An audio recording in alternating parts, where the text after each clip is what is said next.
Bonjour à toutes et à tous et bienvenue pour cette nouvelle édition de la LPCX Paris. On est ravis de vous recevoir. Je suis avec Alexandre et Savinien. Est-ce que vous nous entendez déjà? Est-ce que vous nous voyez? On est trois à l'écran.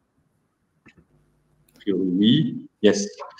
Alors, pour ceux qui nous découvrent pour la première fois, je vais vous faire une rapide intro pour vous présenter la LPCX Paris. Donc, la LPCX Paris, c'est vraiment, on est le petit frère ou la petite sœur donc de la ProductConf qui a lieu une fois par an en juin à Paris et à Madrid. C'est des meet-up tous les mois autour de problématiques produits ou de product design plus précisément. Donc, on essaie d'en intégrer de plus en plus finalement au fil des mois. Aujourd'hui, on a la chance donc de recevoir Savinien, CPO chez Partout, qui va nous parler en fait de la façon dont il récolte des insights dans un contexte et un univers B2B. Vous allez avoir en fait la possibilité de chatter effectivement dans l'onglet chat. Donc là, on voit tous les gens qui nous disent bonjour actuellement, mais vous avez également un onglet questions qui va vous permettre de poser vos questions, de voter pour les questions que vous voulez voir posées à la fin du meetup. Et en fait, on prendra dans l'ordre des votes les questions à la fin pour les poser à Savinien. Bien évidemment, si on n'a pas le temps de répondre à toutes les questions, on repassera, on vous enverra un petit mail pour essayer de répondre si Savinien était disponible à ce moment-là. Et donc voilà pour une intro rapide. Alexandre, je te laisse prendre la main et commencer le meetup. Ok, super, merci beaucoup Samy. Écoute, déjà, merci Savinien d'avoir accepté notre invitation pour ce meet-up. Alors Savinien, du coup, CPO de Partout. Est-ce que tu peux déjà, peut-être pour ceux qui ne te connaissent pas encore, te présenter en quelques mots? Ouais, alors salut Alexandre et salut Samy qui est parti. Merci du coup à l'équipe LPCX pour l'invitation. Je suis super content de pouvoir y participer ce soir déjà. Donc comme tu l'as dit, moi je m'appelle Savinien. J'ai démarré ma carrière dans le produit il y a un peu plus de 5 ans maintenant. J'avais rejoint une boîte qui s'appelle Catalina Marketing initialement, où j'occupais un poste de chef de projet digital. Mais en fait, avec du recul, ça s'apparentait plus à un rôle de product owner dans une organisation agile. C'était très centré delivery. Je suis parti au bout de quelques mois. J'ai rejoint une entreprise du groupe Vinci Construction en tant que product owner. Bon, alors c'est un rôle, mais bon, c'était le nom du métier chez eux à ce moment-là. Mais c'était un vrai rôle de PM un vrai job de PM que j'occupais à ce moment-là, avec beaucoup de discovery. C'était super intéressant. J'y suis resté 2 ans. Et ensuite, je les ai quittés pour rejoindre Partout il y a plus de 2 ans et demi maintenant. Au début en tant que PM, puis depuis bientôt 2 ans en tant que CPO, lorsque Benoît, un des cofondateurs de Partout, m'a proposé de switcher avec lui de poste alors qu'il occupait le poste de CPO à ce moment-là. Ok. Est-ce que tu peux nous présenter Partout maintenant, du coup, pour ceux qui ne connaissent pas également? Ouais, alors Partout, c'est une startup qui a été créée en 2014. Concrètement, on est un SaaS B2B dont la mission principale, donc c'est d'aider les magasins, les points de vente à développer leur chiffre d'affaires sur Internet. Donc pour arriver à faire ça, on a 3 produits. Un produit qui va nous permettre de gérer la présence en ligne des établissements. Un produit qui va nous permettre de récupérer et centraliser et répondre aux avis des clients. Et ensuite, un dernier produit en fait, qui va nous permettre de solliciter les clients satisfaits à laisser des avis sur les points de vente. Donc, on connaît une forte croissance et en fait, on est passé d'un peu moins de 70 collaborateurs avant le Covid, donc mars 2020, à près de 150 aujourd'hui. Donc, actuellement, on gère environ 150 000 établissements à travers le monde qui comprennent en fait des réseaux d'enseignes ou des petits commerçants. Et on a une équipe produit qui est composée de 13 personnes avec des product managers, des product designers, product marketing managers, data analysts et QA. Et donc, cette équipe produit, nous, on est organisé en feature team pour l'instant, mais on essaie de passer petit à petit, sous un format tribe parce que l'organisation, l'équipe Partout grossit et donc nous, on doit suivre cette croissance et cette cadence côté produit. C'est pour ça, en fait, qu'on essaie de mettre en place une nouvelle organisation. Ok, cool. Du coup, on va essayer de revenir un petit peu à la base de ce meet-up. Et pour ça, est-ce que tu pourrais déjà nous expliquer, selon toi, du coup, qu'est-ce qu'un insight ou autrement dit un feedback utilisateur? Oui, alors un insight ou un feedback utilisateur, concrètement, c'est la même chose. Moi, je suis plus à l'aise avec la notion d'insight. mais finalement, ça reste un retour utilisateur qui va nous permettre en fait de comprendre comment notre produit est perçu afin de pouvoir lui apporter des améliorations. Donc, les insights, ça va également permettre de comprendre les attentes de nos utilisateurs vis-à-vis de notre produit. On le voit en fait au quotidien, l'expérience utilisateur, c'est au centre des préoccupations des startups, des entreprises à l'heure actuelle. Et donc, les insights, ils jouent un rôle qui est particulièrement important pour garder une certaine expérience optimale. Donc, on voit comme des boîtes comme Spotify ou Netflix, ils s'appuient énormément sur les retours des utilisateurs pour améliorer leurs expériences, et ce qui en fait des modèles pour moi, mais également, je pense, pour pas mal de personnes qui sont connectées. Et donc, chez Partout, on essaie de pas mal s'inspirer de ce qu'ils font. On essaie également de s'inspirer de ce que font d'autres entreprises. Et si ça fonctionne dans notre structure, on va essayer d'adopter ces process, ces différentes méthodes. Sinon, on va essayer d'itérer ou abandonner si ça ne fonctionne pas. Donc, en fait, un exemple d'insight, ça va être plusieurs utilisateurs qui vont nous remonter qu'il est difficile de trouver une certaine option dans les réglages de l'application Partout. Et donc, nous, l'intérêt, en fait, d'avoir plusieurs de ces retours, en fait, on va commencer à se pencher sur le problème si on en découvre un et potentiellement essayer de trouver une solution. Et si si personne ne nous remonte rien, par contre, on ne va pas pouvoir prêter attention à ces problèmes-là. Donc, on a commencé à s'intéresser au sujet des insights chez Partout parce qu'en fait, on s'était rendu compte il y a quelques années que l'on ne connaissait pas bien nos utilisateurs et que nos décisions elles étaient basées sur nos intuitions, ce qui n'était pas top à ce moment-là. Et donc, de fil en aiguille, on a commencé à mettre en place, à chercher des solutions jusqu'à trouver quelque chose qui fonctionne aujourd'hui.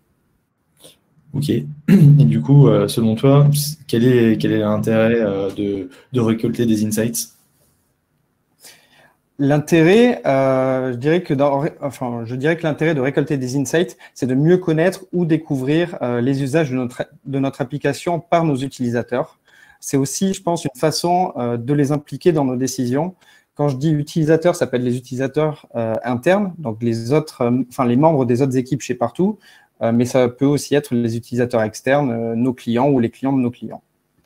Il y a un truc qui est super important, c'est qu'en fait, plus on va recevoir d'insights, meilleures seront les décisions produits que l'on prendra derrière, parce qu'on va pouvoir confronter des problèmes provenant de différents utilisateurs. Et c'est aussi la raison pour laquelle on dit souvent chez Partout que les insights, c'est de l'or, c'est quelque chose que l'on répète pas mal aux équipes en interne et qu'on les challenge, donc via des objectifs, via des classements, pour pousser ces équipes en interne à en laisser le plus possible.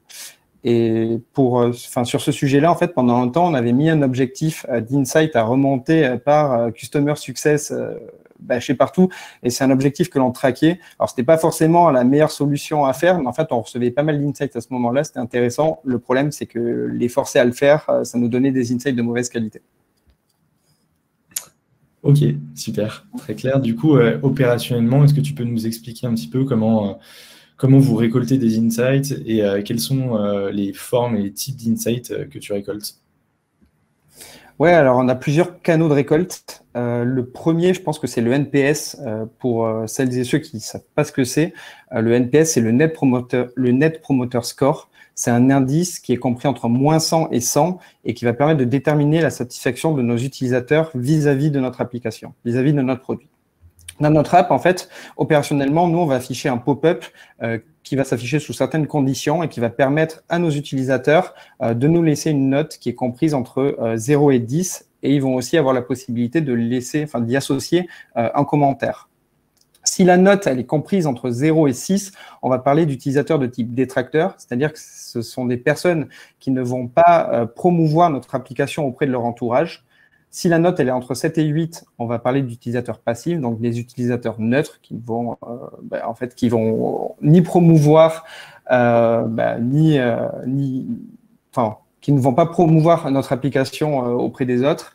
Et au-dessus, on va considérer ça comme étant des promoteurs, donc les notes qui sont au-dessus de 8. Et donc ça, c'est les personnes qui vont promouvoir notre application et en faire l'éloge auprès de leur entourage. Donc, on considère ensuite qu'une entreprise qui a une note de NPS qui est autour de 50, voire plus, une entreprise qui a une note de 50, voire plus, on considère qu'elle a une très bonne satisfaction client. Donc, c'est le cas de partout. Mais on pourrait encore s'améliorer quand on voit, par exemple, Alan qui a un NPS de 73 en 2020. On a encore de la marge et on va essayer de bosser là-dessus encore cette année. Et donc, opérationnellement, chez Partout, lorsqu'on va recevoir une note de NPS, on va recevoir une notification sur Slack. Et pour les mauvaises notes reçues, on va tenter de contacter les utilisateurs qui ont laissé ces notes pour essayer de comprendre les raisons qui les ont poussés à les laisser et faire en sorte, potentiellement, en fait, de trouver des solutions à court terme pour régler ça pour le reste des personnes et éviter d'avoir toujours de mauvaises notes. Ensuite, on fait des interviews utilisateurs, on fait des tests utilisateurs qui vont nous permettre de déterminer les usages actuels ou futurs, mais qui vont également aussi permettre de mettre en avant les problèmes qui sont rencontrés par ces utilisateurs. Et ce dernier point, il est crucial pour nous parce qu'on essaie de plus en plus de tendre vers une organisation qui est centrée sur les problèmes et non pas sur les solutions. Ensuite, ça c'est assez classique, mais on va essayer de traquer les usages dans notre app. C'est des choses qui sont intéressantes à creuser, qui vont nous permettre de valider ou non certaines hypothèses. Donc, pour faire ça, on utilise des dashboards et des KPI d'usage de l'app, par exemple le nombre d'utilisateurs qui sont connectés, combien de fois la fonctionnalité a été utilisée cette dernière semaine, etc. Et puisqu'en fait, il est plus difficile d'obtenir des insights en B2B qu'en B2C, en interne, on utilise un formulaire qui va permettre à nos équipes internes, surtout les équipes business qui sont les plus proches de nos clients et prospects, de retranscrire leurs propos, afin que le message y passe à l'équipe produit. Ok, très clair. Je vois que du coup des personnes ont déjà commencé. N'hésitez pas à inscrire toutes vos questions dans l'onglet questions, petit rappel. Voilà. Du coup, est-ce que tu pourrais nous expliquer un petit peu quelle a été la démarche pour en arriver là, de quoi vous êtes parti et comment vous faisiez peut-être avant de récolter des insights, quel a été votre processus pour y arriver? Oui, alors je me souviens qu'en fait, on a essayé pendant assez longtemps de déterminer des personas et en fait, on s'est rendu compte une fois que l'on avait réussi à en avoir certains, en fait, qu'on ne pouvait pas en tirer énormément de valeur. Donc, on a essayé de réfléchir à plusieurs solutions autres, comme des formulaires, etc. Alors, au début, on faisait ça via un Google Form, après, on était passé sur Typeform, etc. On a pas mal itéré pendant plusieurs mois pour arriver à un résultat qui apportait de la valeur. Ce qui était marrant, c'est qu'en fait, on a passé énormément de temps sur les personas. À la fin, on était super content d'avoir un résultat, même si on avait énormément de personas parce qu'on a beaucoup de typologies d'utilisateurs, mais que derrière, en fait, on savait pas comment les exploiter. Donc ensuite, une fois qu'on avait mis en place le formulaire qui nous apportait un peu plus de valeur, en fait, on s'est dit qu'il était nécessaire à ce moment-là de mettre en place un process pour pouvoir lire tous les retours utilisateurs que l'on recevait, essayer de ne pas les perdre et surtout essayer de s'en servir dans nos prises de décision. Et donc, au final, on a déterminé un process en 3 étapes qui bouge plus trop maintenant, donc parce qu'il est pas mal utilisé, opérationnel et surtout, il nous apporte de la valeur. Donc, ces 3 étapes, ça va être une étape de récolte, donc pouvoir récupérer les retours des utilisateurs. Ensuite, une étape de traitement, donc qui va permettre de qualifier les insights, les rendre exploitables et compréhensibles par tout le monde. Et enfin, une étape d'exploitation, donc qui va nous permettre de prioriser, affiner certains sujets ou prendre des décisions. Ok, super. Et du coup, tu as commencé à évoquer le sujet très très brièvement tout à l'heure. Est-ce que tu peux nous expliquer pourquoi il est aujourd'hui plus difficile d'obtenir des insights en B2B plutôt qu'en B2C? Ouais, alors là, je pense que je vais pas mal répéter les propos de Maya Metz, donc qui avait déjà abordé le sujet des insights dans un contexte B2B pour LPCX, mais c'est pas trop grave. Je pense que ça veut simplement dire qu'on a les mêmes problématiques. On va vous reposter d'ailleurs le podcast sur le channel pour ceux qui souhaiteraient l'écouter plus tard. Yes. Donc, déjà, premièrement, je pense qu'une solution B2B, elle touche un panel d'utilisateurs qui va être beaucoup plus faible qu'une app en B2C. Ensuite, la plupart des acheteurs de notre solution, c'est pas les utilisateurs finaux. Donc, je pense que les interroger sur leurs usages de l'application, ça n'a pas trop de sens et que ça serait une perte de temps. Si je prends l'exemple, donc pour partout, d'un directeur d'enseigne qui achète notre solution, l'utilisateur final, ce sera le directeur de magasin en local, et donc qui n'est pas la même personne. Et nous, les insights qui nous intéressent, c'est ceux de ce dernier, et c'est ces insights que l'on essaie de récolter. Et donc, c'est aussi la raison pour laquelle on challenge nos équipes en interne. Donc, souvent, c'est les sales, customer success, customer care, SMBs, etc., pour qu'ils nous laissent un maximum d'insights, parce que ce sont ces équipes en interne, en fait, qui sont les plus proches des utilisateurs finaux et donc qui vont nous apporter le plus de valeur. OK, très clair. Tu as commencé à évoquer également le sujet tout à l'heure. Est-ce que tu peux nous expliquer un petit peu le process que vous avez de récolte des insights? Effectivement, ouais, je l'ai un peu abordé avant. En fait, on utilise plusieurs méthodes, le NPS, les user interviews, etc. Mais moi, je voulais parler surtout de notre formulaire en interne qui est finalement le plus utilisé et qui nous apporte le plus de valeur. Donc, ce formulaire, il est accessible depuis un portail en ligne qui regroupe d'autres formulaires chez Partout, donc des formulaires de bugs, de demandes de design, etc. Il est accessible à tous les employés de chez Partout. Et ce formulaire, en fait, il est focalisé sur les problèmes et sur les objectifs à atteindre. Donc, si une personne souhaite faire un insight, elle va remplir plusieurs informations comme le nom du prospect, le nom de l'utilisateur, une description du problème qui est rencontré par celui-ci, le résultat qui est attendu. Donc, on va parler d'un résultat et pas d'une solution. Et l'objectif qu'il vise, ça va être améliorer les ventes, améliorer la satisfaction client, etc. Donc, si je prends un exemple, si on a une personne de l'équipe Customer Success chez Partout qui va créer un insight pour dire qu'un utilisateur ou un client n'arrive pas à exporter ses données et qu'il souhaite avoir un bouton parce que son objectif, c'est gagner du temps dans son process quotidien, ça, c'est le type d'insight en fait, que l'on va traiter côté produit chez Partout. Ok, super. Et du coup, une fois qu'on a récolté ces insights, est-ce que tu peux nous dire comment les traiter au mieux? Ouais, alors le traitement, c'est une étape qui est clé chez nous. Et en fait, on s'est fixé une règle qui est très importante et que l'on essaie de suivre au maximum, c'est qu'un insight doit correspondre à un et un seul besoin utilisateur. Donc, on a mis en place un process tournant dans l'équipe produit chez Partout, où chaque semaine, il y a un PM en fait, qui est responsable du traitement des insights. Et donc, de cette manière, chaque PM qui est confronté, chaque PM est confronté à des retours utilisateurs et donc à des problèmes de ceux-ci. Donc, le traitement, en fait, concrètement, lorsqu'un insight est laissé, le PM qui se retrouve face à cet insight, il peut se retrouver face à trois situations. L'insight, il est clair, il est compréhensible, et dans ce cas, le PM, il va taguer cet insight. Donc, soit avec un tag existant qui parle du même sujet, soit il va créer un tag qui est plus approprié. En fait, un tag, ça va être une étiquette qu'il va mettre sur l'insight. Si c'est une nouvelle fonctionnalité, il va mettre un nouveau tag. Si c'est une fonctionnalité existante, il va utiliser un tag existant. Mais on va y revenir après pendant la partie d'exploitation. Ensuite, une deuxième situation, c'est si l'insight il n'est pas clair. Dans ce cas, en fait, le PM il va essayer de rentrer en contact avec la personne qui a laissé cet insight pour pouvoir le clarifier et le reformuler si besoin. Et il faut faire attention pendant cette étape à ne pas introduire un biais en déformant le propos initial.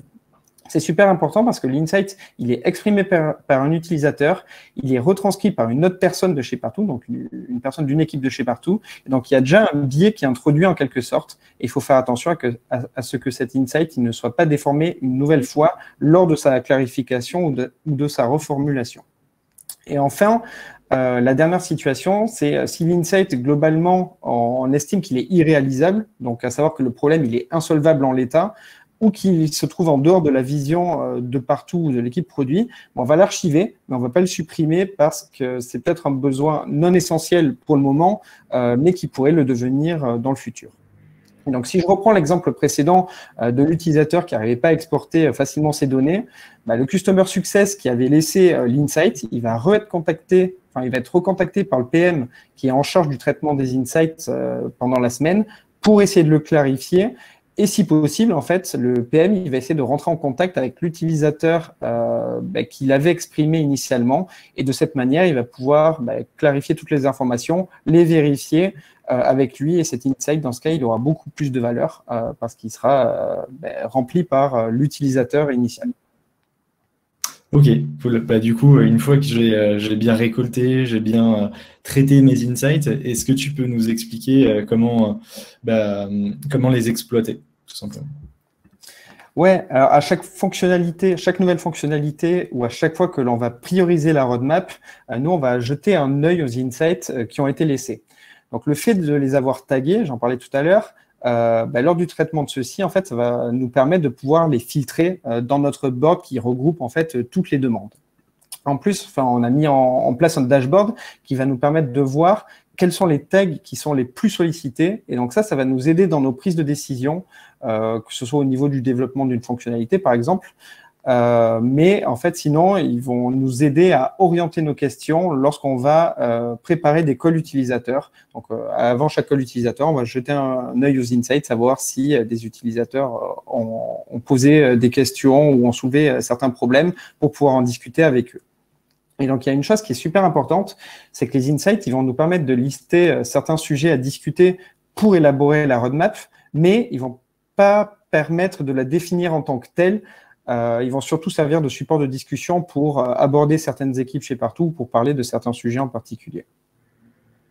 Ok, super. Bon, je pense qu'on a toutes les étapes du coup pour bien traiter, récolter et exploiter les insights. Il y a pas mal de questions déjà sur le sujet. Est-ce que tu peux nous en dire un petit peu plus sur les outils que vous utilisez et quels sont les outils que tu peux recommander? Ouais, pour les outils, alors du coup, on en a plusieurs. Pour le NPS, on utilise Wootrick. Donc, Wootrick, ça nous permet, ce que je disais tout à l'heure, d'afficher une pop-up dans notre app sous certaines conditions pour proposer aux utilisateurs de nous laisser une note ou un commentaire s'ils le souhaitent. Et ensuite, avec Wootrick, on va pouvoir récupérer des statistiques ou faire des exports en fait de toutes les notes et commentaires de NPS reçus et pouvoir donner plus de visibilité sur à propos de notre satisfaction utilisateur auprès des équipes en interne ou même en externe. Ensuite, pour effectuer nos tests utilisateurs, on s'appuie sur des prototypes Figma. Pour nos tests utilisateurs, oui, on s'appuie sur des prototypes Figma couplés avec Maze pour effectuer les entretiens et récolter quelques KPIs. Maze, ça nous permet de poser des questions, de traquer les mouvements et les clics des utilisateurs sur des maquettes. C'est très utile parce qu'on récupère quelques KPI, on a les heatmaps des clics, ça va nous permettre d'améliorer l'expérience utilisateur en général dans notre app. Ensuite, pour la retranscription des calls utilisateurs et des tests, on utilise Notion, donc Notion classique. On l'utilise pas uniquement pour ça, mais c'est un bon format pour parcourir ce qui a été dit par nos utilisateurs et retrouver facilement les informations. Et ensuite, la frugalité, en fait, ça fait un peu notre force chez Partout et c'est aussi la raison pour laquelle on est resté autofinancé pendant longtemps. Donc, on essaye d'utiliser au max les outils que l'on a déjà mis en place. Et donc, pour notre formulaire que j'abordais tout à l'heure, au départ, on utilisait un formulaire avec Google Forms. Ensuite, on était passé sur Typeform que l'on avait couplé avec Trello pour remonter les insights. Mais ensuite, lorsqu'on a mis en place Jira Service Desk pour le traitement des bugs, en fait, on avait décidé de créer un formulaire sur cet outil de ticketing et on a mis en place un workflow dédié aux insights sur cet outil-là. Donc, en quelque sorte, on a détourné Jira Service Desk. D'ailleurs, je crois que Jira Service Desk s'appelle Jira Service Management, quelque chose comme ça maintenant. Mais voilà.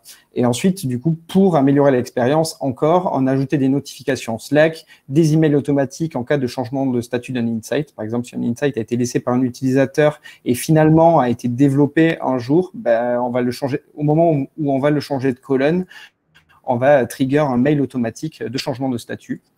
Et comme ça, en fait, c'est super utile pour notifier les utilisateurs en fait, qui nous ont laissé des insights, que ceux-ci ont été pris en considération. Ensuite, le dernier outil, pour récupérer nos statistiques telles que le classement des insights, etc., on a mis en place un dashboard Google Data Studio qui est couplé aux données que l'on récupère de Jira. Et ce dashboard, il va nous permettre de savoir quels tags sont les plus récurrents. Il va nous permettre d'obtenir aussi le classement des personnes qui ont laissé le plus d'insights pour que l'on puisse les remercier et qu'on puisse les motiver à continuer d'en laisser un peu tous les jours. Ok, merci pour tous ces outils. Ça a l'air assez facile, du coup, tout ça. Est-ce que peut-être tu peux nous partager un petit peu les problèmes qu'on peut rencontrer avec les insights laissés ou les problèmes que tu as déjà pu rencontrer? Ouais, alors effectivement, ça paraît facile, mais ça l'est vraiment pas dans les faits. Donc la première chose, le premier problème, c'est alors un constat, c'est que les utilisateurs, ils parlent souvent des solutions, mais si on se remet dans le contexte, notre objectif, donc l'objectif des équipes produits, c'est qu'ils abordent les problèmes. Et c'est aussi la raison pour laquelle notre formulaire de remontée d'insight, il va dans ce sens. Si on comprend les problèmes des utilisateurs, on va être capable de trouver des solutions qui conviendraient au plus grand nombre. Alors que dans la plupart des cas, en fait, nos utilisateurs, ils parlent de leur propre use case personnel ou spécifique à leur entreprise. Et nous, notre objectif, c'est d'avoir une application qui est non spécifique. Et donc, le fait de les faire parler de leurs problèmes, ça va nous aider à prendre des décisions qui vont dans ce sens. Ensuite, un second problème que l'on rencontre, c'est plutôt un sujet interne. Donc, on a beau expliquer que le fait de laisser des insights, ça a pour but de prendre de meilleures décisions et d'influencer la roadmap. Les gens, ils nous demandent très régulièrement en interne quand leurs insights vont être mis en production. Et le fait que ce soit pas le cas, ça peut avoir un effet décourageant. Donc, nous, on essaye tant bien que mal de les motiver et de leur expliquer la valeur que ça a de notre côté. Mais c'est assez compliqué. Et je vous l'ai dit tout à l'heure que l'on a mis en place un dashboard Data Studio pour suivre les tendances des tags, mais aussi on a mis en place un classement et ça va nous permettre en fait d'aller remercier les personnes qui en laissent le plus et essayer de motiver celles qui n'en laissent pas à en laisser dans le futur. Ok, super. Merci pour ces retours. Du coup, je pense que on a beaucoup de personnes du coup qui sont motivées pour entrer dans ce process-là. Du coup, en quelques mots, est-ce que tu pourrais nous partager quelques tips à mettre en place selon toi pour la récolte d'insights? Ouais. Alors, je pense que la première chose, c'est qu'il faut concentrer en fait ses efforts sur les problèmes et pas sur les solutions, parce que c'est le rôle d'une équipe produit de les explorer, de les trouver. C'est assez facile à dire, mais c'est beaucoup plus difficile opérationnellement à mettre en place. Un livre que je vous conseille et que du coup Benoît, l'un des cofondateurs de Partout, m'avait suggéré, c'est The Mom Test de Rob Fitzpatrick. Je ne sais pas si je le prononce bien, mais voilà.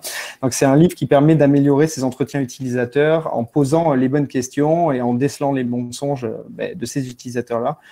Ce livre, il a pas mal changé ma façon d'appréhender ces entretiens, donc je vous le conseille vivement.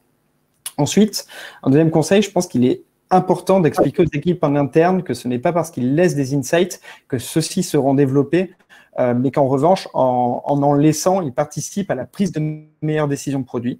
Là aussi, c'est assez simple à dire, mais c'est un travail qui doit être fait tous les jours si on veut obtenir des résultats, parce qu'il y a de nouvelles personnes qui arrivent dans l'entreprise, qu'il faut former sur le sujet, il faut leur expliquer.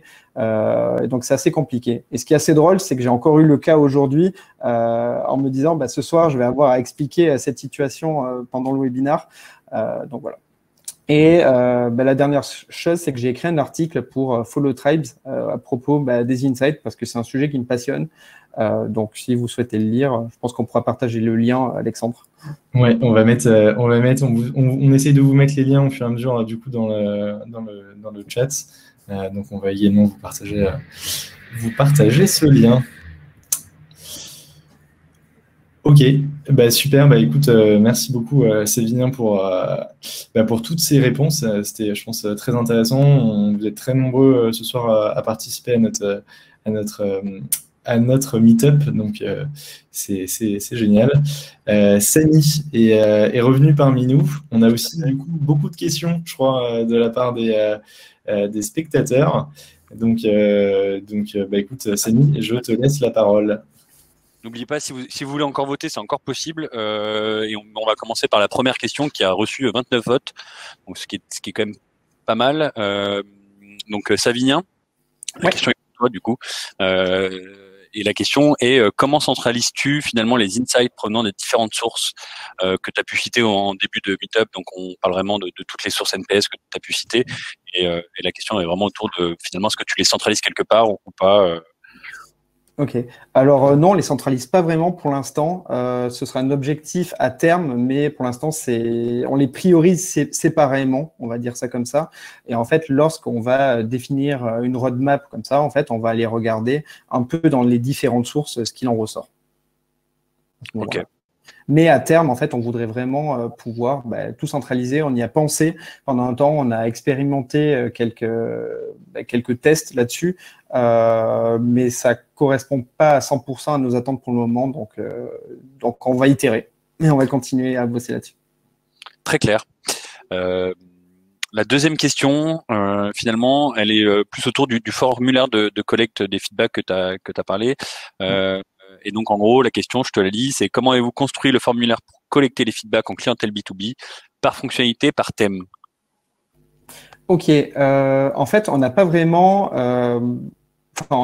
défini ça. On laisse un peu les personnes exprimer leurs problèmes, on les remonte et ensuite, ça va plus être au rôle du product manager de définir si c'est une itération d'une fonctionnalité existante ou si ça va être un nouvel Epic à développer ou pas. Donc, ça va être plus le système de tags que l'on a mis en place qui va nous permettre de catégoriser l'insight dans la bonne case, je dirais. Très clair.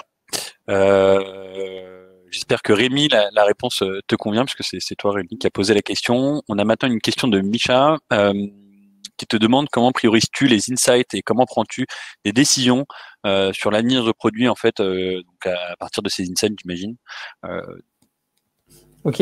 Les insights, ce que j'expliquais, c'est qu'en fait, on a mis en place un Google Data Studio qui va nous permettre de remonter les tags, les insights qui sont tagués en fait, et plus il y aura d'insights pour un même tag, plus il va remonter dans la liste. Et en fait, à chaque fois que l'on va prioriser la roadmap, on va mettre ces sujets-là dans la roadmap et ensuite faire voter les gens chez partout. On utilise la méthode RICE et du coup, les sujets que l'on utilise dans la méthode RICE proviennent en partie des insights.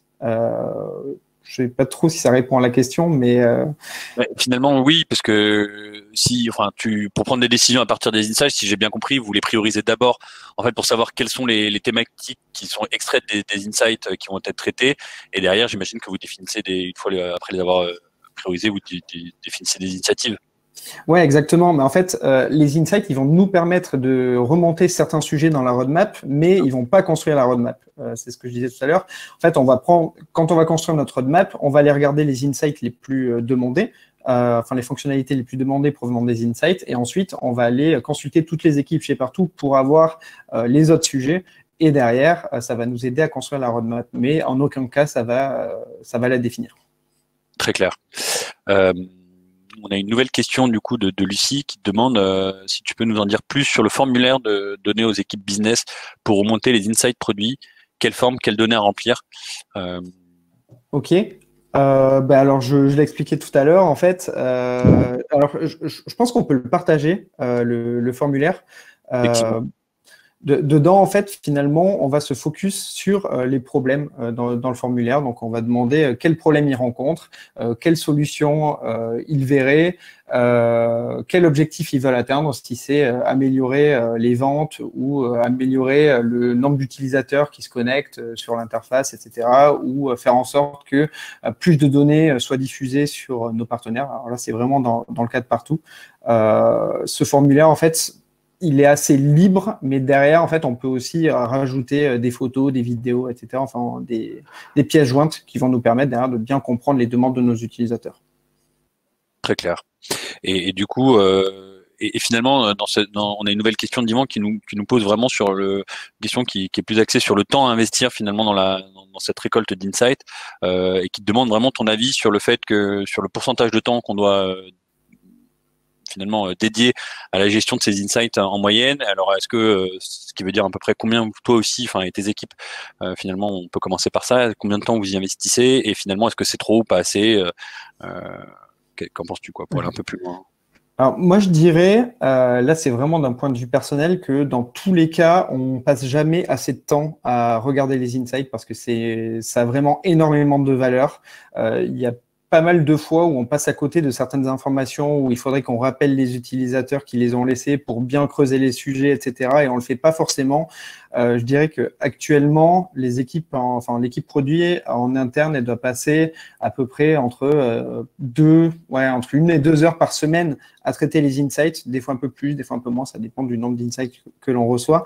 Mais ça va nous aider dans l'exploration des sujets, mais je pense qu'on n'en fait pas assez. D'accord. Donc, je pense qu'on ne consacre pas assez de temps en fait à aller creuser les sujets derrière. Et j'expliquerai ça par le fait qu'on manque de temps pour le faire pour l'instant. Très clair. Je vais remonter un peu parce qu'on a une question qui a reçu des votes entre-temps. Donc, une nouvelle question de Micha. Comment tu fais pour faire le pont entre les équipes CSM qui récoltent les insights à l'équipe produit? Le pont entre l'équipe CSM et l'équipe produit finalement. Ok, en fait, l'équipe CSM, elle, va s'occuper de remplir ce formulaire. Derrière, nous, on va recevoir ces demandes d'insight. On saura quelle personne de l'équipe CSM aura laissé l'insight et nous, on va pouvoir du coup rentrer en contact avec cette personne si on a besoin de creuser les informations, si on a besoin de rentrer en contact avec l'utilisateur qui avait exprimé cet insight ou le client. Au départ, c'est un peu ça le pont. Finalement, le formulaire fait le pont, quoi. Très clair. Et on a encore une question. On en a plein. Hein. Je pense que je ne sais pas si on aura le temps de toutes les traiter ce soir, mais je pense qu'on a encore un peu de temps pour en traiter. Ouais. Du coup, on a une nouvelle question de Gauthier qui te demande dans tes équipes, finalement, quelle est la place des product designers et des UX researchers dans la recherche de nouveaux insights, finalement, par rapport au product manager et à la gestion de ces formulaires et des cartes finalement qui sont remontées. Ok, alors on n'a pas vraiment de UX researcher en tant que tel pour le moment. En tout cas, les product designers, eux, ils s'occupent pas pour l'instant de traiter les insights, mais de temps en temps, en fait, quand ils font des calls utilisateurs, parce qu'ils participent aux tests utilisateurs, etc., eux, ils en remontent à ce moment-là et ils essaient en fait d'avoir le plus d'informations possible avant de remonter ces insights-là. Moi, j'aimerais bien, à terme, que l'on puisse avoir des UX researchers qui, en fait, rentrent un peu plus dans le détail des insights que l'on a reçus, qui puissent aussi creuser, croiser un peu les demandes qui sont reçues pour déterminer potentiellement de nouvelles opportunités pour partout. Très clair. On se fait encore une ou deux questions. Ouais. Structurellement, qui est en charge du traitement des insights? Data Analyst, PO Ouais, c'est le PM chez Partout. C'est vraiment un PM par semaine qui est dédié au traitement des insights. Donc, concrètement, ce qu'il va faire, c'est que il va regarder un peu tous les jours tous les insights qui sont laissés. Ensuite, il va les ouvrir un par un, essayer de les comprendre, essayer de les clarifier si c'est pas le cas, essayer de les splitter s'il le faut, etc. Pour faire en sorte que chaque insight soit compréhensible par n'importe qui repasserait sur la carte derrière. Et quand je dis compréhensible, ça peut être dans l'équipe produit ou dans n'importe quelle équipe derrière. En fait, l'objectif, c'est d'avoir un board qui soit clean pour que derrière, on puisse prendre les meilleures décisions possibles.